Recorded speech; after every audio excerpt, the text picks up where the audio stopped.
जय श्री राम दोस्तों चाहे तो आप इस इंट्रो को 1.5 से 2 मिनट के लिए स्किप कर सकते हैं।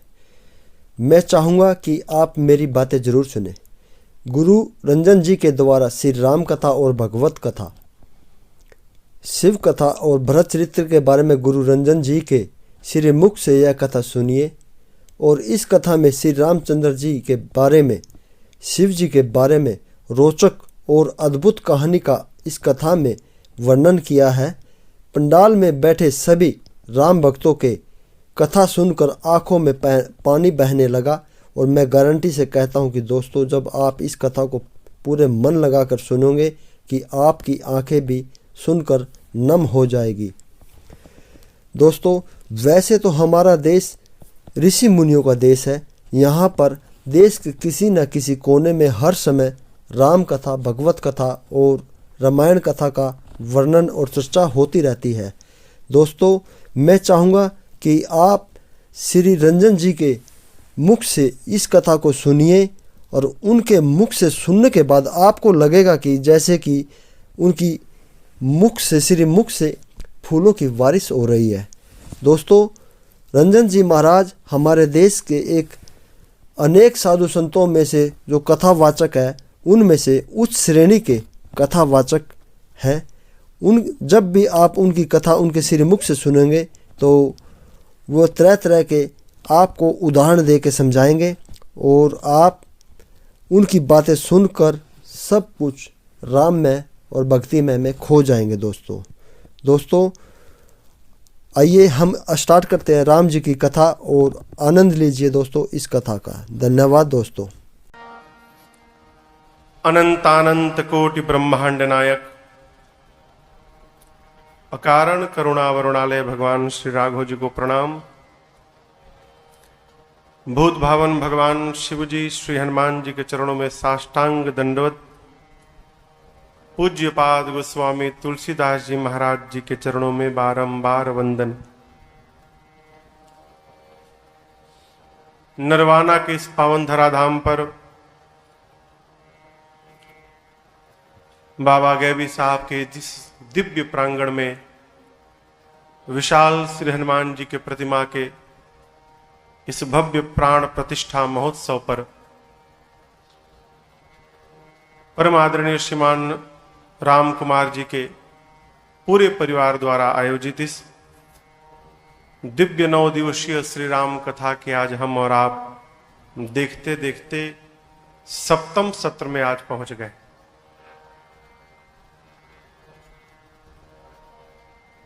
आज के सत्र के दैनिक यजमान के रूप में बड़े भैया श्रीमान नरेश गोयल जी सपरिवार व्यासपीठ का पूजन किए। प्रातः स्मरणीय पूज्य महंत श्री अजय गिरी जी की पावन उपस्थिति में हम और आप बैठे हैं। आसपास दूर से आए आप समस्त कथा के रसिक श्रोता बंधु, माताएं, बहनें, हमारी अपनी ये बाल मंडली, आज कुछ नेमी प्रेमी हमारे पुराने करनाल से भी सपरिवार यहाँ पर आए हैं। आपका भी हार्दिक स्वागत, अभिनंदन है। कल की कथा में हमने और आपने श्रवण किया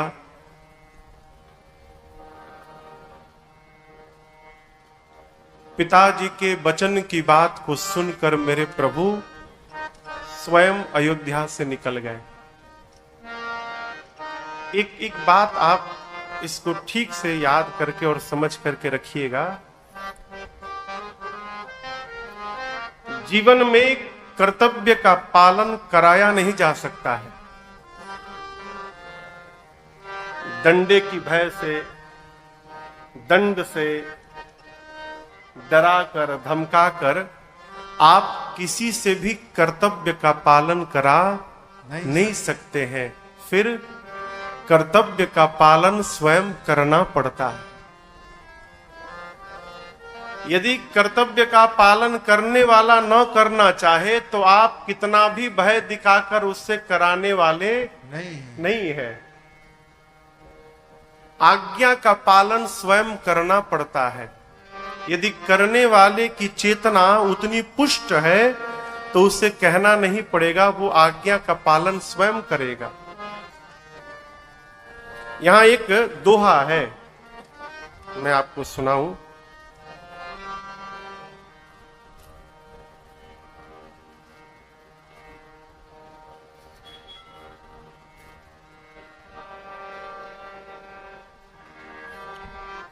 भगवान श्री राम ने सुना कि मेरी मां कैकेयी ने पिताजी से 2 वरदान मांगे हैं, भरत के लिए राज सत्ता और मेरे लिए 14 वर्ष का वनवास। इस बात को सुनकर मेरे राम जी कितने आनंद में आए, आप कल्पना नहीं कर सकते हैं। यहां पूज्यपाद गोस्वामी तुलसीदास जी कहते हैं, नवगयंद रघुबीर मन राज अलान समान, छूटी जानी बन गवन सुनी, उर आनंद अधिकार। गयंद का अर्थ होता है हाथी। गयंद का क्या अर्थ है? हाथी। नव गयंद रघुबीर मन, नव गयंद यानी अभी नवजात हाथी का बच्चा है, छोटा हाथी का बच्चा है, नया हाथी का बच्चा है। नव गयंद रघुबीर मन, राम जी का मन जो है वो एक छोटे से हाथी के बच्चे के समान है। और ये जो राज सत्ता है, राज अलान समान, और ये जो राज सत्ता है वो अग्नि के समान है। जंगल में आग लगने के बाद हाथी भागना प्रारंभ करता है। राम जी का मन हाथी का बच्चा है। जिस राज सत्ता को देने की बात कही जा रही है, वो राज सत्ता राम जी के हाथी रूपी मन के लिए अग्नि के समान है।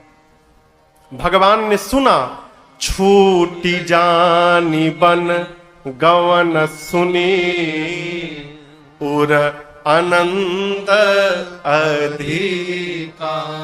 राम जी सुने कि मुझे इस राज सत्ता को छोड़कर अब वन में जाना है। जिस प्रकार अग्नि से दूर जाने के बाद उस हाथी को आनंद प्राप्त होता है, वही आनंद अयोध्या से वन जाने में मेरे राम जी को प्राप्त हुआ।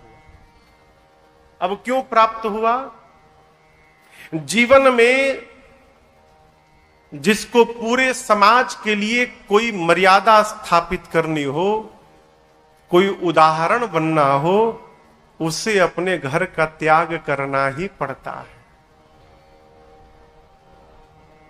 घर कहे तो मोह का त्याग करना पड़ता है। घर में बैठकर हम चाहे आप श्रेष्ठ व्यवहार से पूरे जगत को लाभान्वित करने वाले नहीं है, उसके लिए बाहर निकलना ही पड़ेगा।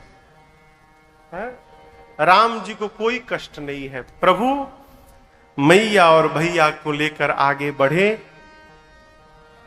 कल की कथा में आपने श्रवण किया, राम जी केवट जी को अपनी भक्ति देकर विदा किए हैं और चलते चलते प्रभु तीर्थराज प्रयाग में पहुंचे हैं। पहले दिन की कथा में मैंने आपसे ये बात निवेदन की थी, इसी तीर्थराज प्रयाग जी में भरद्वाज ऋषि बैठे हैं। जिन भरद्वाज जी ने याज्ञवल्क जी से प्रश्न किया था कि राम कौन है, और इस प्रश्न के उत्तर में ये कथा चल रही है। जिन भरद्वाज जी ने राम जी के विषय में प्रश्न किया था, उन्हीं भरद्वाज जी के आश्रम में मेरे राम जी पहुंचे हैं। तब प्रभु भरद्वाज पहीं आए। राम जी भरद्वाज जी के पास आए, जाकर क्या किए? करत दंडवत मुनि उरलाए। प्रभु ने जाकर भरद्वाज जी को दंडवत किया है। भरद्वाज जी ने उठाकर राम जी को अपने हृदय से लगाया। मानो जन्म जन्म की किए गए मजदूरी का फल आज ब्रह्मा जी ने दे दिया है। भरद्वाज जी को भगवान का दर्शन प्राप्त हो गया। आश्रम में लेकर आए हैं, दिव्य एक आसन पर राम जी को पधराया है, बिठाया है, कुशल क्षेम पूछा है।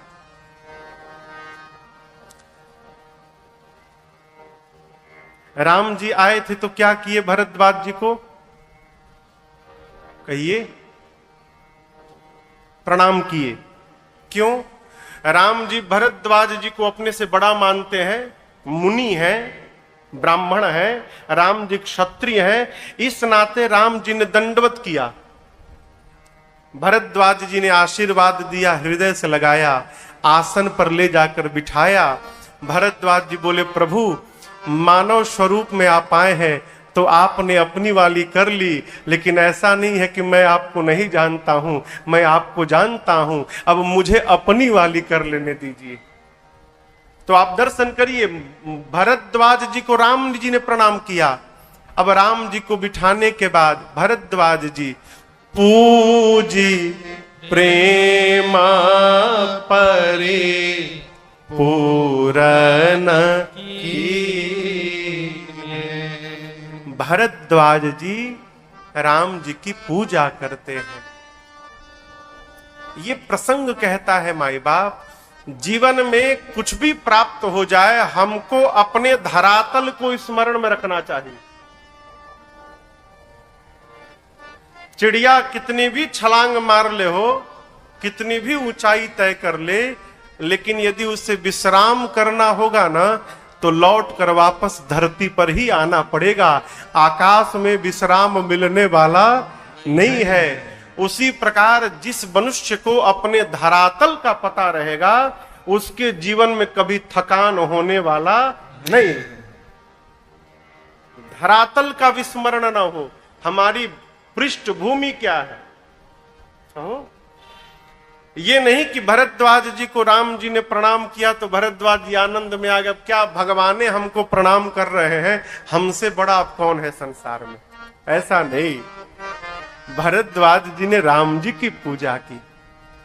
पूजन के बाद कंद मूल फल ला कर दिया है, भगवान प्रसाद पाने लगे। अब भरद्वाज जी ने हाथ जोड़ ली। ये बड़ी अद्भुत बात भरद्वाज जी ने कही। कहते, प्रभु आज सुफल तप तीरथ त्यागो, आज सुफल तप तीरथ त्यागो, आज सुफल जप जोग विरागो, आज सुफल जप जोग विरागो, सफल सकल शुभ साधन साजो, सफल सकल शुभ साधन साजो। कैसे? राम तुम ही अवलोकत आजो, राम तुम ही अवलोकत आजो, राम तुम ही अवलोकत आजो। भगवान को सामने बिठाकर भरद्वाज जी हाथ जोड़कर कहते, प्रभु आज सुफल, आज मेरा सफल हो गया। क्या? तप और तीर्थ संसार का त्यागो, आज सुफल जप जोग विरागो। कहते, प्रभु आज तक मैंने जितना जप किया, आज तक जितना मैंने तप किया, जो मैंने तीर्थ में वास किया, संसार का त्याग किया। मेरे जीवन के जितने सुंदर सुंदर साधन थे राम जी आज सबके सब सफल हो गए। एक ही बार में। राम जी ने पूछा एक ही बार में कैसे सफल हो गए? भरद्वाज जी कहते प्रभु राम तुम ही अवलोकत आजु। प्रभु आपके श्री चरणों का दर्शन मिला, जीवन के सारे साधन सफल हो गए।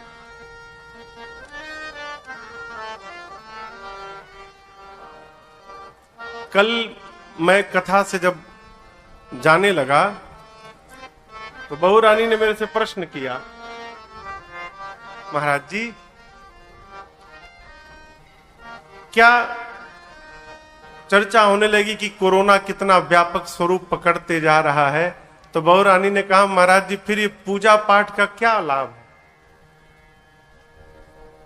यही प्रश्न था ना कि जब कोरोना इतना बढ़ते जा रहा है, लोग जा रहे हैं, तो इस पूजा पाठ का क्या लाभ है? हम पूजा करते हैं, हम भजन करते हैं, इसका मतलब ये नहीं है कि हमको कभी कोई व्याधि नहीं होगी। व्याधि माने बीमारी, रोग, इस भ्रम से बाहर रहिएगा। कलकत्ता में एक बहुत सिद्ध साधक थे, प्रातः स्मरणीय पूज्य स्वामी रामकृष्ण परमहंस जी। इनके बारे में जानती हैं आप? नाम सुना है कभी? कौन है जानती हैं?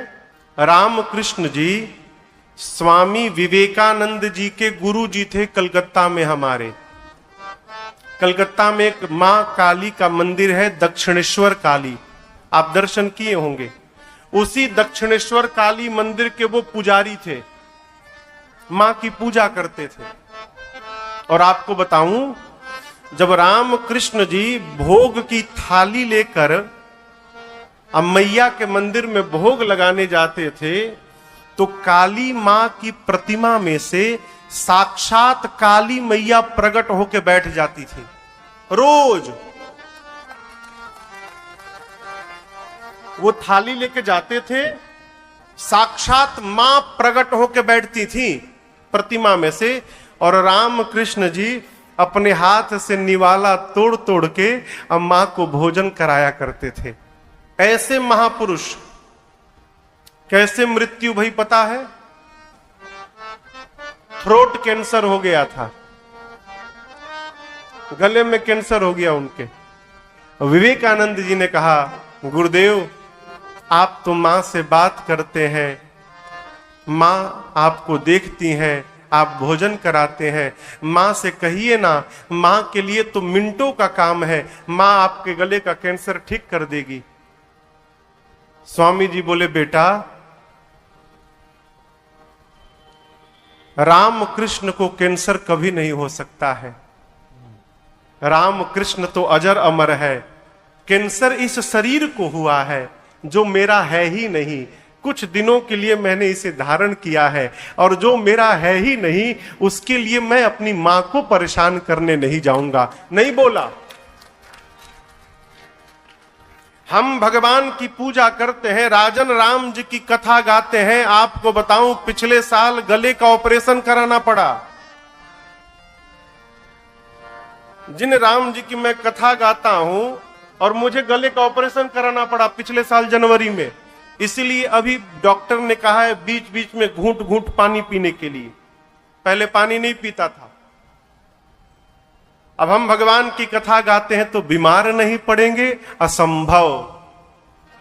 शरीर मिला है तो रोग होगा।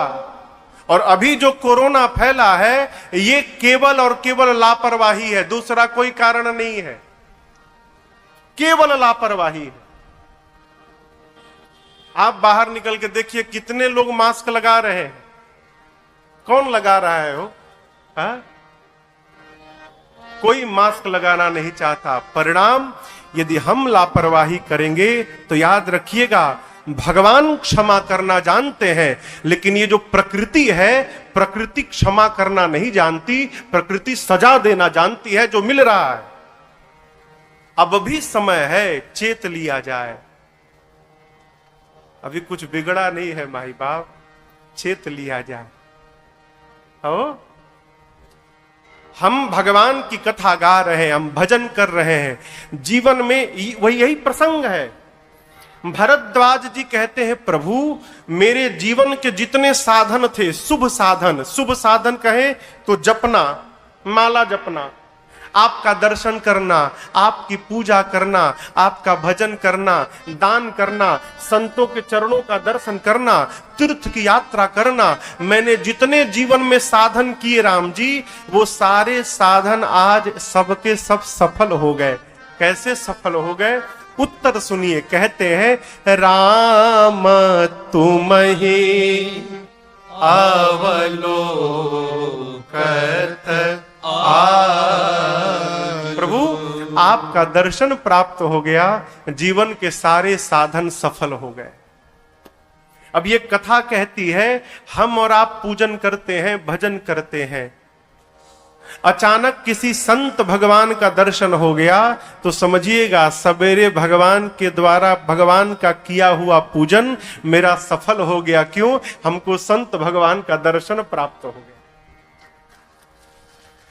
बिना किसी रचना के आप बाबा गैबी साहब के प्रांगण में चले आए, ये किए गए सत्कर्म का फल है। बिना किसी रचना के आप भगवान की कथा में पहुंच गए, ये सत्कर्म का फल है। बिना किसी रचना के आप किसी कीर्तन में पहुंच गए, ये किए गए साधन का फल है। जेन केन प्रकारेण हम भगवान के निकट पहुंच रहे हैं, ये हमारे किए गए सत्कर्म का फल है और यही असली फल है। भजन करने का इससे कोई संबंध नहीं है कि हमारे पास खूब रुपया हो जाए, है? ये देखिए, बुरा मत मानिएगा, अर्थ भी एक सीमा में होना चाहिए। अर्थ जब अपने सीमा को पार कर देता है तो घर में अनर्थ हो जाता है। इसलिए सबकी सीमा होनी चाहिए, भजन असीम होना चाहिए। भरद्वाज जी कहते प्रभु जीवन के सारे साधन सफल हो गए, यही लाभ की सीमा है। देखिए, एक बुरा मत मानिएगा, इसका जब लाभ होता है ना, मानस में एक प्रसंग है कि भगवान राम जब रावण के सिर को काटते हैं, उसके 10 सिर है ना, तो राम जी युद्ध में बाण चलाते हैं तो रावण के एक साथ राम जी 30 बाण चलाते हैं। कितने बाण? 30। तो 20 बाण रावण के 20 भुजाओं को काटते हैं और 10 बाण रावण के 10 सिरों को काटते हैं। जैसे 30 बाण रावण के 10 सिर 20 भुजाओं को काट के गए, तब तक फिर रावण के नए 10 सिर आ जाते हैं, नई 20 भुजाएं आ जाती हैं। जितनी बार भगवान काटते हैं उतनी बार नए सिर आ जाते हैं। वहां गोस्वामी जी कहते हैं काटत बढ़हि शीस समुदायी, जिमि प्रति लाभ लोभ अधिकाई। भगवान के काटने के बाद रावण के सिर उसी प्रकार बढ़ रहे हैं जिस प्रकार लाभ के बाद लोभ बढ़ने लगता है। लाभ जब बहुत होने लगे ना, तो उसमें ओ की मात्रा लगने में विलंब नहीं लगता है। हो समझ में बात आ रही है? लाभ में लौ में आ की मात्रा ला और भ, लाभ। लाभ जब बहुत होने लगता है तो तुरंत ला में ओ की मात्रा लग जाती है और वो लाभ से लोभ में बदल जाता है। और एक बात कहूं, जीवन में हर सुख की सीमा है। आंख से कितना देखना है इसकी भी सीमा है। सीमा पार होने के बाद ना ये आंखें दिखाई देना कम कर देती हैं। कान से कितना सुनना है उसकी भी सीमा है पंडित जी। कितना रसना को स्वाद लेना है इसकी भी सीमा है। नाक से कितना सूंघना है इसकी भी सीमा है। हाथ से कितना महसूस करना है इसकी भी सीमा है। सभी इंद्रियों के सुख की सीमा है माई बाप। लेकिन जीवन में लोभ की कोई सीमा ही नहीं। एक बार लोभ रूपी बीमारी ने पकड़ लिया तो जब तक प्राण नहीं ले लेता ये पीछा छोड़ने वाला नहीं है। सावधान। जीवन में लाभ होना चाहिए, लेकिन कौन सा लाभ? कहते हैं लाभ कि किछु हरि भगति समाना। जीवन में भगवान की भक्ति प्राप्त हो गई, इससे बड़ा लाभ एक मनुष्य के लिए दूसरा कुछ नहीं हो सकता। जीवन की सबसे बड़ा लाभ क्या है? जीवन का हमको भगवान की भक्ति प्राप्त हो जाए। अब आप सोचेंगे महाराज ये भगवान की भक्ति क्या है? कीर्तन गाना। हम लोग क्या जानते हैं? सत्संग में जाके मजीरा लेके झम झम बजाओ, यही भक्ति है ना। पहली भक्ति संत का दर्शन हो जाए, ये पहली भक्ति है। आप देखिए, आप लोग कथा में आते हैं, कितना दिव्य आपका पुण्य बढ़ रहा है। पहला पुण्य तो संत भगवान का दर्शन हो रहा है, पुण्य बढ़ रहा है ना। ये विप्र देवताओं का दर्शन हो रहा है, पुण्य बढ़ रहा है। सामने तुलसी मैया है, तुलसी जी का दर्शन हो रहा है, पुण्य बढ़ रहा है। कान से कथा सुन रहे हैं, पुण्य बढ़ रहा है। हमको अपने राघव सरकार दिखाई पड़ रहे हैं, इधर हनुमान जी दिखाई दे रहे हैं, इधर शिव परिवार दिख रहा है, मेरा पुण्य बढ़ रहा है। आपको भी शिव परिवार दिख रहा है, पीछे सरकार दिखाई पड़ रहे हैं, इधर हनुमान जी दिखाई पड़ रहे हैं। हम इनको देख रहे हैं, आप इनको देख रहे हैं, हमारा आपका दोनों के आंख धन्य हो रहे हैं। कितना लाभ, कितना लाभ। आप सोचो। इस भ्रम से बाहर रहिएगा माई बाप कि हम भगवान का भजन करेंगे तो कभी कोई बीमारी नहीं होगी, है? भजन भजन भगवान की निकटता को प्रदान कराता है। मन भगवान में लग जाए।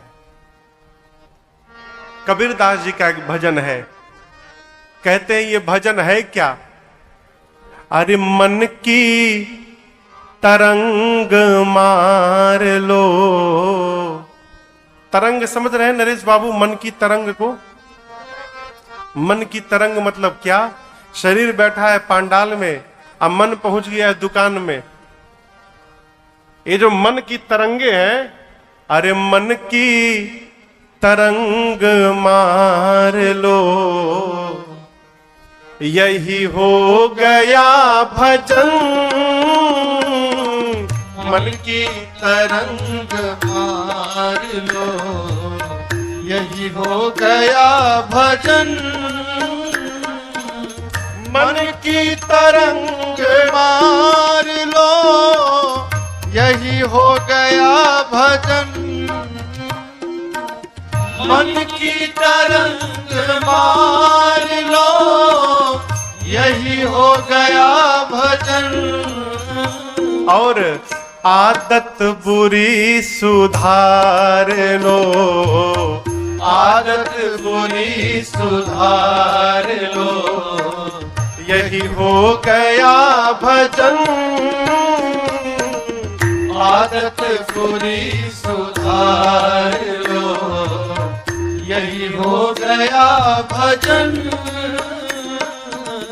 मन की तरंग मार लो, यही हो गया भजन।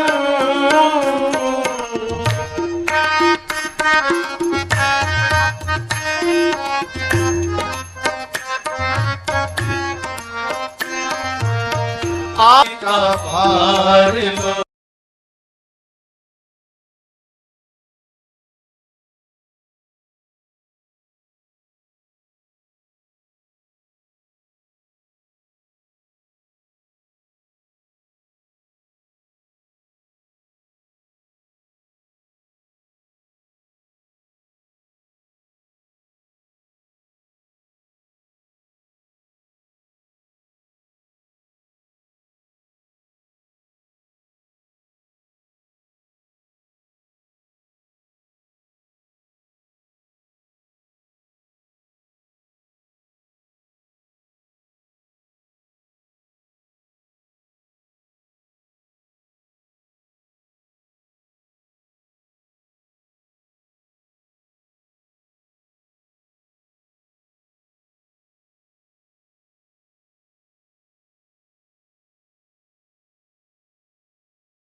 वाणी का सर संभाल लो, यही हो गया भजन।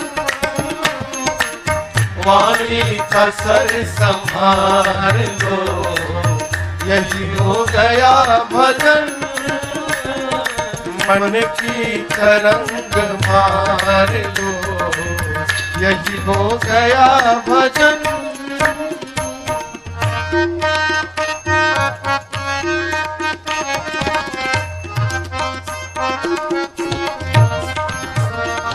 सिद्धांत साफ साफ है सतगुरु कबीर का।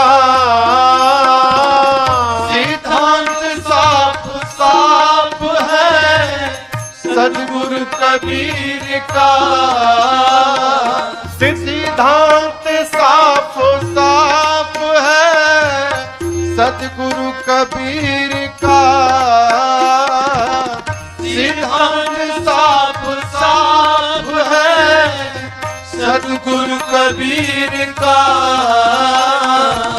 निज हंस रूप धार लो, निज हंस रूप धार लो, यही हो गया भजन। निज हंस रूप धार लो, यही हो गया भजन। मन की तरंग मार लो, यही हो गया भजन। मन की तरंग मार लो, यही हो गया भजन। प्यारे मन की तरंग मार लो, मन की तरंग मार लो, मन की तरंग मार लो। आदत बुरी संभार लो, यही हो गया भजन। ये भजन है। भजन हमको भगवान के निकट लेके जाता है। भरद्वाज जी भगवान राम से यहां पर सहज प्रेम की कामना किए हैं। निज पद सरसिज सहज सहज स्नेहो। सहज प्रेम क्या है माई बाप? जिस प्रेम को करना न पड़े। देखिए, प्रेम कोई करने का विषय नहीं है, प्रेम तो रहने का विषय है? प्रेम मन की एक अवस्था का नाम है, प्रेम किसी व्यवहार का नाम नहीं है। और याद रखिएगा, जिस कार्य को करना पड़ता है उस कार्य के छूटने का भय बना रहता है। आप में से कितने लोग सांस लेते हैं?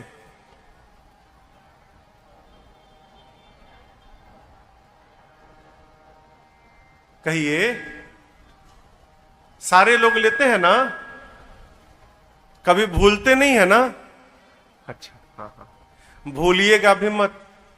हाँ, स्थिति बहुत खराब है अभी। लेकिन ये बताइए, कभी सोचा है क्या कि चलो 2 घंटा सांस ले लिया जाए? नहीं सोचा ना? कभी सोचा है क्या कि रात को सो जाएंगे तो सांस कौन लेगा? कभी सोचा है?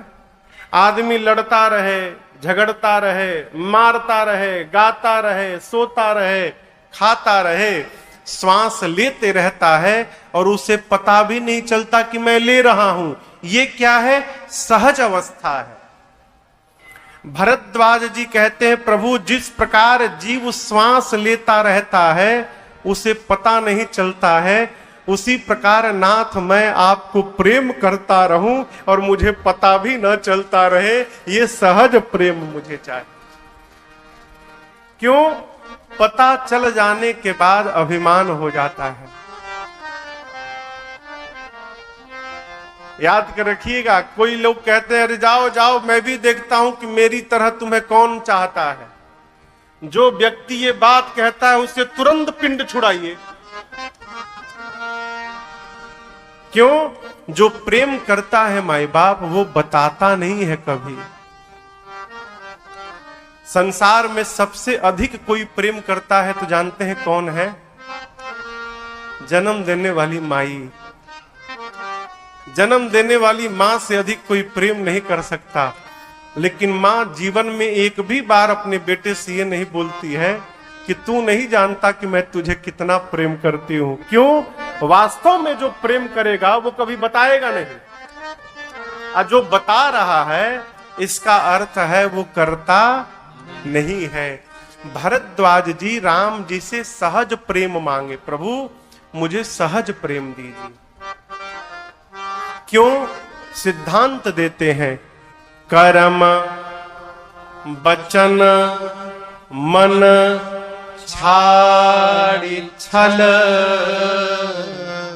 जब लगी जनाना तुम्हार, तब लगे सुख सपने हूं नहीं किए कोटि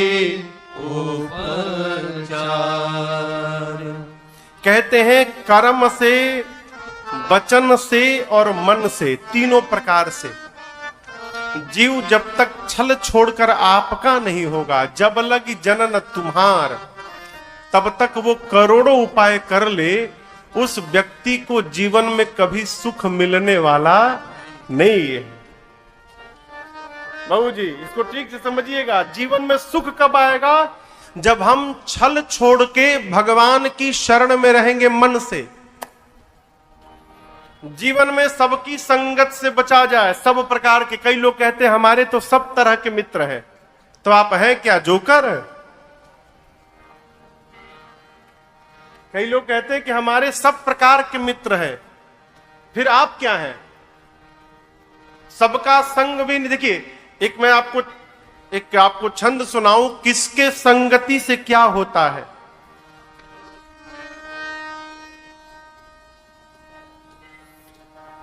ज्ञान घटे नर मूढ़ के संगत। मूर्ख व्यक्ति के साथ रहिएगा तो ज्ञान समाप्त होता जाएगा।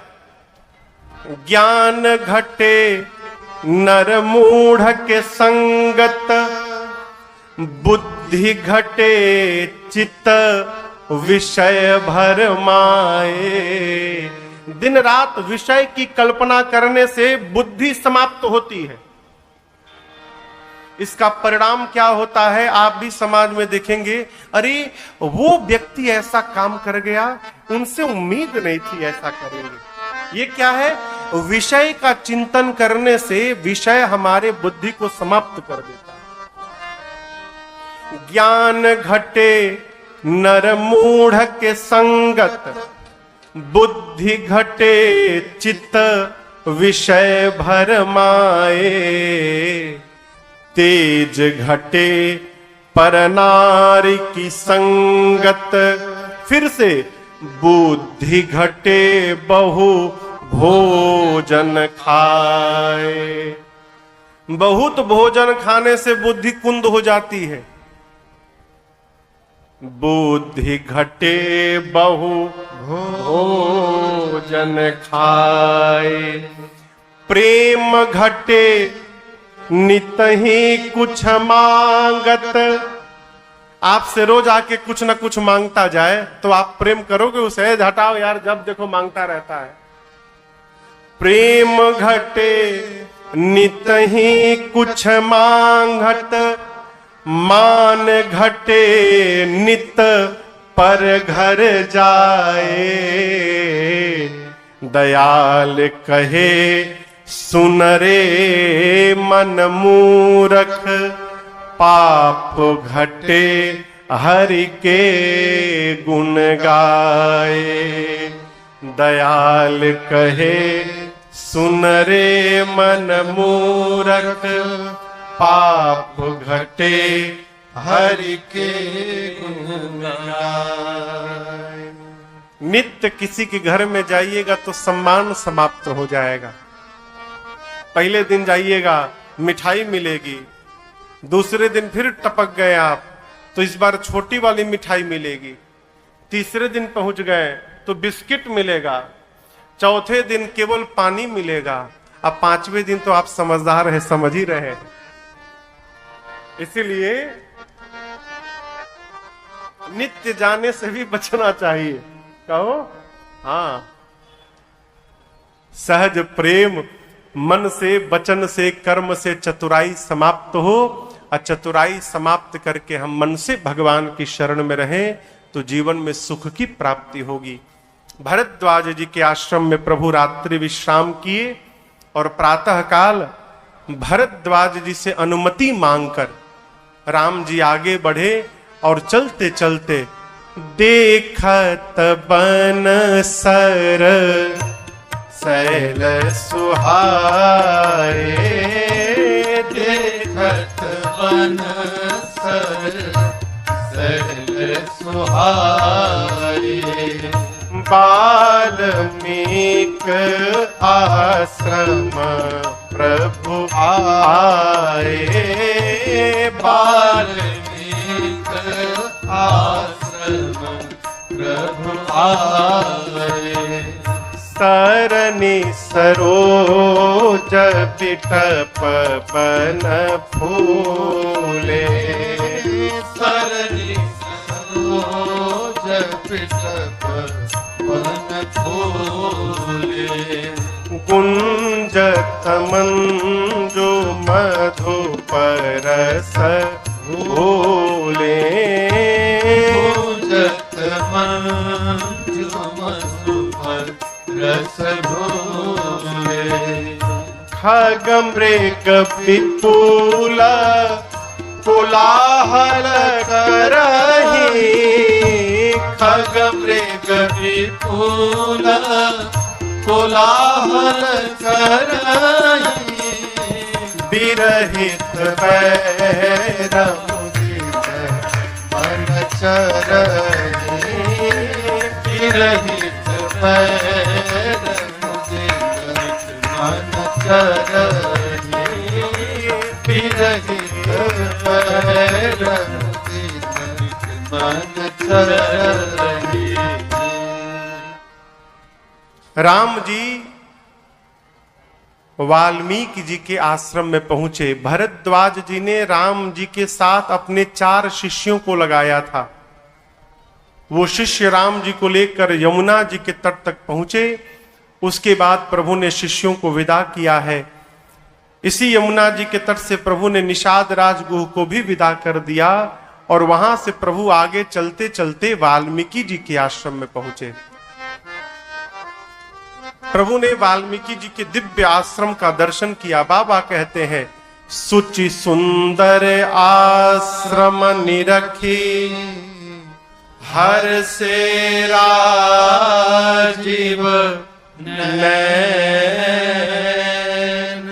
सुनि रघुबर आगमन मुनि, आगे आयौले। वाल्मीकि जी के दिव्य आश्रम का दर्शन करके प्रभु का मन हर्षित भया। वाल्मीकि जी सुने कि राम जी आए हैं। वाल्मीकि जी आश्रम से बाहर निकले। राम जी ने वाल्मीकि जी को देखा तो प्रभु ने तुरंत दौड़कर, बाबा कहते हैं, ए जी मुनि कहूँ रामा दंडवत कीन्हा। मुनि कहूँ रामा दंडवत कीन्हा। आशीर्वाद विप्रवर देना। आशीर्वाद विप्रवर देना। आशीर्वाद विप्रवर देना। यहाँ आप दर्शन करिए। जैसे राम जी ने वाल्मीकि जी को देखा, प्रभु ने दौड़कर दंडवत किया। मुनि कहूँ राम दंडवत कीन्हा। तो राम जी ने दंडवत किया तो वाल्मीकि जी ने क्या किया?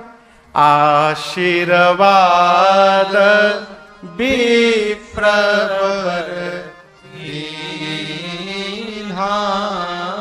एक बात याद रखिएगा, विशेष करके छोटे छोटे बच्चे, जीवन में आशीर्वाद दिया नहीं जाता, आशीर्वाद लिया जाता है। आशीर्वाद सरकार कोई देता नहीं है, हमको लेना पड़ता है। बच्चों में बचपन से ये स्वभाव को आप डालिए कि कोई भी श्रेष्ठ दिखाई पड़े तो जाकर प्रणाम करे, और प्रणाम आज के स्टाइल में ना करे। आज कोई चरण नहीं छूता, घुटना पहले छूते थे, चरण छूते थे पहले तो लोग, चरण के बाद थोड़े एडवांस भय तो घुटना छूने लगे। महाराज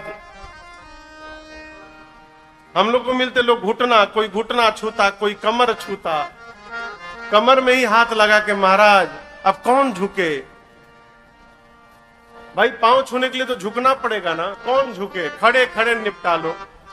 और अब तो बढ़ाने का भी काम नहीं, महाराज हो गया।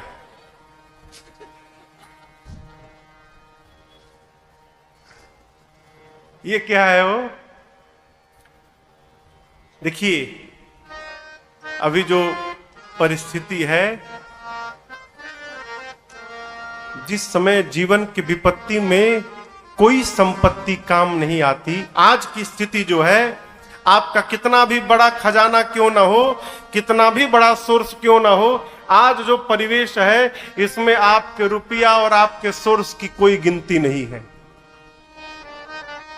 कितना भी जान पहचान हो सब व्यर्थ है, लोग खड़े के खड़े हैं, मूक दर्शक है। याद रखिएगा मेरे इस वाक्य को, जीवन में जब कोई संपत्ति काम नहीं आती, उस समय आशीर्वाद रूपी संपत्ति ही विपत्ति से हमको बाहर निकालती है। इसलिए ये संपत्ति तो कमाइए आप, लेकिन इसके साथ साथ अपने घर के श्रेष्ठ जनों से आशीर्वाद रूपी संपत्ति से भी अपने अकाउंट को भरते जाइए। क्यों? विपत्ति में यही काम आने वाला है। आप देखिए, एक श्लोक है, कहते हैं अभिवादनशीलस्य नित्यं वृद्धोपसेविनः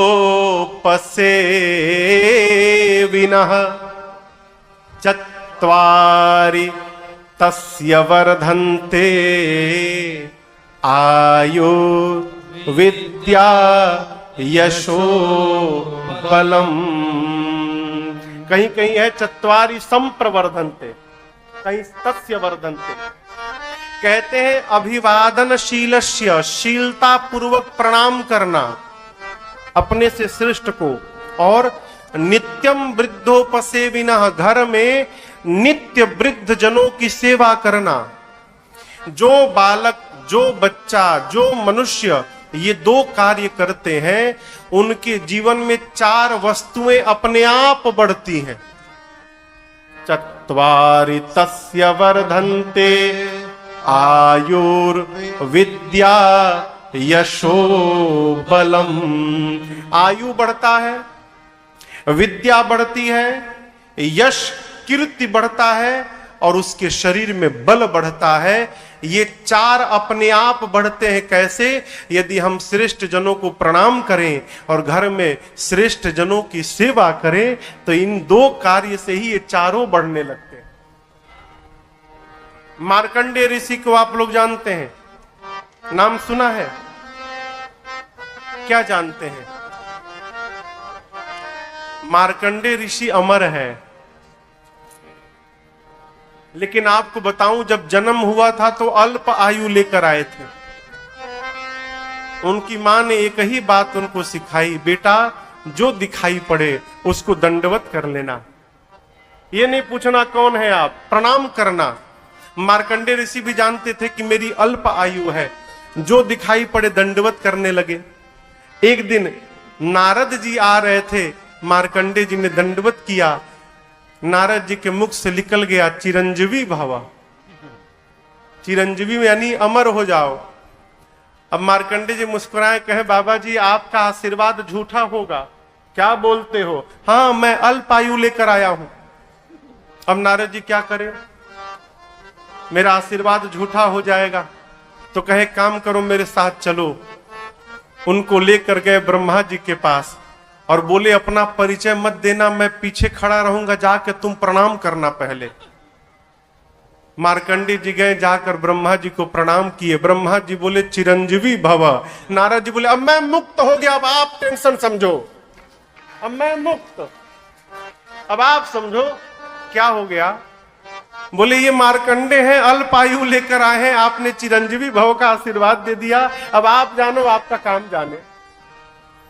तो वहीं पर ब्रह्मा जी ने उनकी अल्प आयु मिटाकर और उनको अमरत्व प्रदान कर दिया, चिरंजीवी बना दिया। केवल और केवल प्रणाम का परिणाम। इसलिए मेरे प्रभु का स्वभाव है, राम जी ने वाल्मीकि जी को देखा, परिणाम मुनि कहूं राम दंडवत की। वाल्मीकि जी ने राम जी को आशीर्वाद दिया है।